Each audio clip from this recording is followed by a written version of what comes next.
Nasunog ang 20 bahay sa barangay Poblasyon sa lungsod ng Makati kaninang hapon.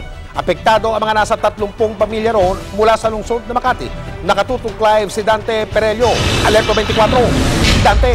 Yes, Mike, pahirapan nga itong ginawang pag-apula ng mga bumbero sa sunog kanina dito sa Makati dahil yan sa malakas na hangin at makapal na usok. Sa cellphone video ito nakuha ni Adrian Talavera, kitang-kita ang nagngangalit na apoy na tumutupok sa mga bahay. Agad itinaas sa Task Force Bravo ang alarma, ilang minuto lang mula nang sumiklab ang sunog pasado alas 2 ng hapon kanina. Di naging madaling apulahin ang sunog dahil sa malakas na hangin, nabalot pa ng makapal na usok ang malaking bahagi ng barangay Poblasyon. Nagdulot ito ng pananakit ng mata at nahirapang huminga ang mga bumbero.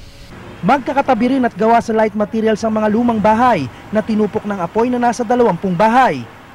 Medyo mahirap lang yung firefighting kasi napakalakas ng hangin galing sa Pasig River. Considering katabi na ng ilog to. Pasado alas 3 ng hapon nang ideklarang fire out ang sunog.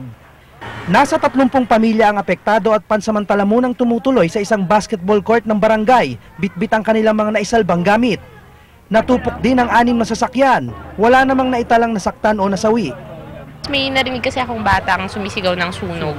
And then, nung lumabas kami, malayo pa, nasa kabila pa lang. Oo, malaki na kasi malakas na yung apoy, tsaka malakapal na yung usok. After mga 15 minutes, ganun, mandito na siya sa tapat namin. So, nilabas namin lahat ng gamit. Yun, yung nakita namin na gumapang na yung apoy dito sa may gitnang bahay na yan, nagpanik na kami, naghakot na kami ng mga gamit na yan. Tapos, yun, ang laki pa rin ng apoy, hindi rin pa rin makapasok sa bahay, hakot na kami ng hakot. Tapos saka responde na yung mga bumbero. Inaalam pa ang kabuoang halaga ng mga ari-ari ang nasunog. Bine-verify namin yung sinasabing jumper. So, pinapabalidate ko ito sa ating investigador kung ano ang totoo dito. So, na-verify doon sa bahay na pinagmula na putol ang kuryente nito.